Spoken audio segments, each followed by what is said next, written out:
Hi, last time gumawa tayo ng player list. So ngayon target natin is gagawa tayo ng chatting system. So first gawa tayo ng empty object para sa chat dito sa canvas. So chat system. So sa chat system siguro ilagay natin siya sa baba. Katulad niyan, and then stretch natin siya for about siguro ganyan, mga 800 na lang siguro, 800, and then taasan lang natin 300. Okay, and then next is gawa tayo ng input field, so UI, and then the input field ito. So stretch din natin, and then siguro lagyan natin ng konting space lang, much better ito na lang, then 0.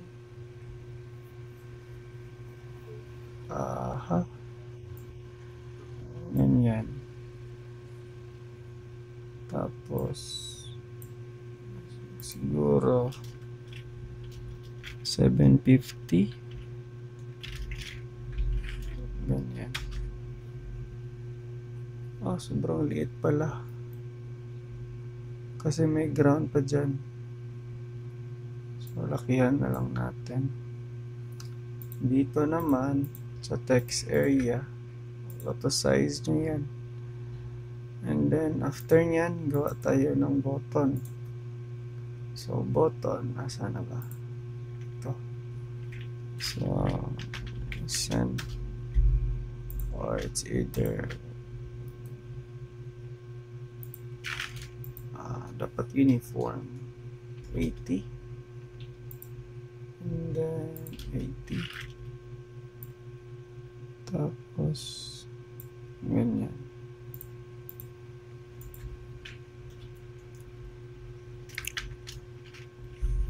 Ganyan na lang. Tapos ano pa ba kailangan natin? Yung display. Kailangan natin ng display. So, Text Mesh Pro, palakihin natin. Tapos, baba. Ganyan. And then, i-follow nyo talaga to guys. Sa wrapping mode, hindi.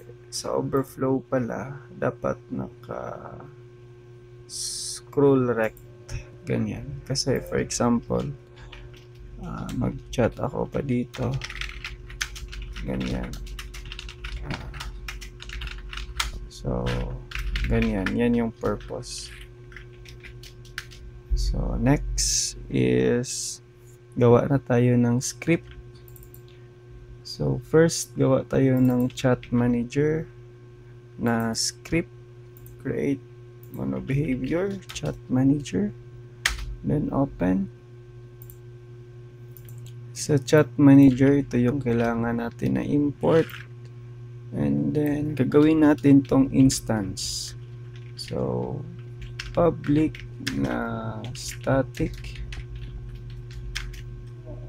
chat manager instance with,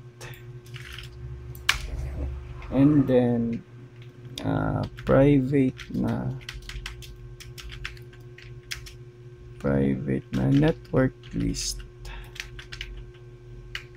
Wait lang, gawin pala natin tong network behavior, network list, and then the chat messages.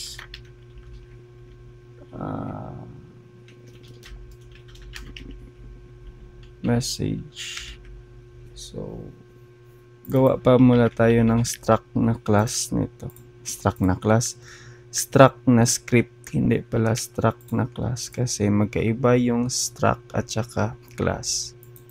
So, create mono behavior, chat message, open. Sa chat message, instead na class, tawagin natin struct. Kasi yung struct is hindi na i-inherit yung mga data niya. Immutable siya. So, network na serializable at saka interface na ito. Oops.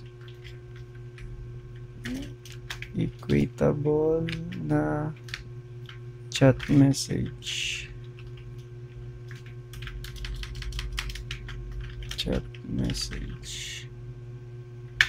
Okay.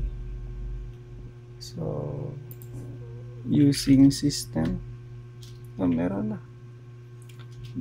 Netcode collections. So, bakit nag-error ito? So, kailangan natin i-implement yung interface. Ito din. Kasi nga, once nga may nakita kang I, it means interface yan. So, ang interface is kailangan mong implement yung mga objects niyan or yung mga functions pala, hindi objects. So, remove natin yan. So, yung kailangan natin is gawa tayo ng public na fixed string 32 bytes lang. And then the sender and also for the message 128 bytes lang kasi mataas na yung 500. And then sa equal, ito yung kailangan natin, return na sender that equals other that sender and the message equal to other message. So serializable naman, serializer that serializable serialized value, and then the ref sender also for the ref message. So save, and that's all. Wait lang, gawa pala tayo ng struct sa chat message constructor. So string the sender,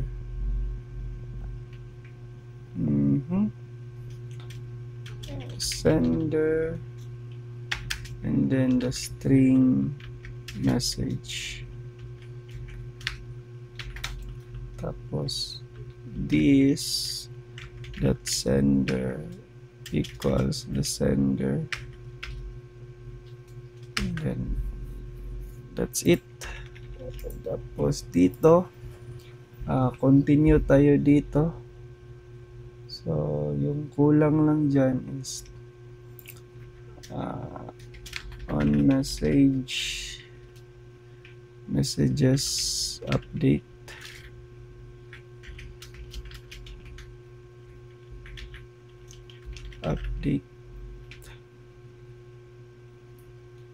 ganyan.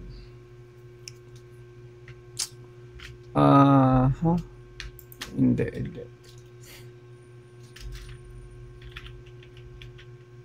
Messages equals new network list lang, and then the chat message, and then public event action para tapos na nakalist, which is yung ito, in a private void awake, tapos public override networks on network spawn. Ayan. Tapos on message list changed. Gawa natin ng function private void on list change the network list of chat message, then the chain and the variable name. Tapos var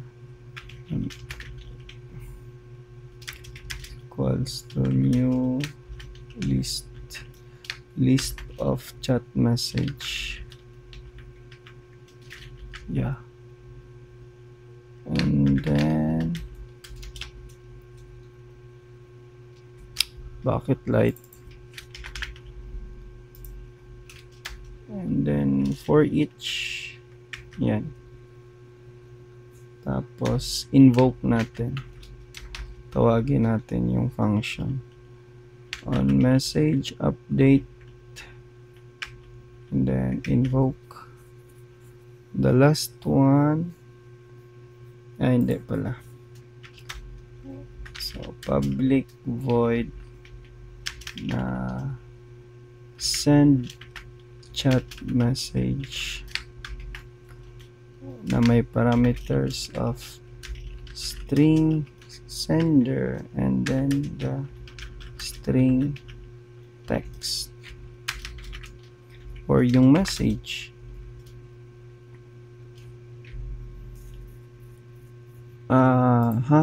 Hindi. Text lang pala. Tapos if string, ayan. And then gawa tayo ng isa pang function. Bakit